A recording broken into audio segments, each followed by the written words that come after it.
আজকে লাস্ট ইফতার কি বানাইতেছো? আর কি বানাইলা? মাশাআল্লাহ অনেক কিছু বানাইছি। হ্যাঁ, তারপরে এখন এই বুটটা বানাইতেছি, সেওই বানাইছি, ওই যে আন্ডা ভুনমু, ডিম ভুনমু, তারপরে অনেক কিছু বানাইছি বাবা। পোলাও আছে, চিকেন কষা আছে, তারপরে মাশাআল্লাহ ফ্রুটস তো আছে, অনেক কিছু আছে বাবা। তোমার জন্য স্পেশাল কি বানানো লাগবে তাই কও। আমার জন্য স্পেশাল ক্ষীর বানাতে হবে। বাবা, চালের ক্ষীর? হ্যাঁ। ও আচ্ছা, চালের ক্ষীর তোমার এত পছন্দ? হ্যাঁ, আমার খুব ফেভারিট মিঠা মিষ্টি। ঠিক আছে, টাইম আছে, আমি তোমারে বানাই দিব।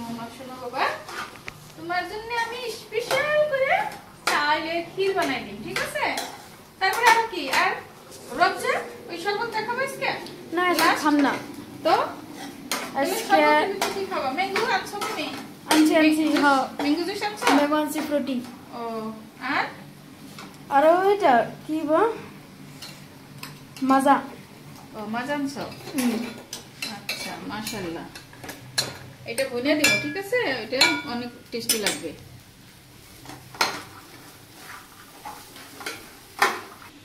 তো সবাইকে লাস্ট রমজান মুবারক। আজকে আছে আলবিদা রমজান। তো সবার জন্য দোয়া ও ভালোবাসা রইল। সবাই ভালো থাকেন, সুস্থ থাকেন, আর দোয়া করি আপনাদের সবার ঈদ যাতে সুন্দরভাবে কাটে। তো মাশাআল্লাহ, সবাইকে ঈদ মুবারক। তো আজকে এখানেই শেষ করি। আল্লাহ হাফিজ।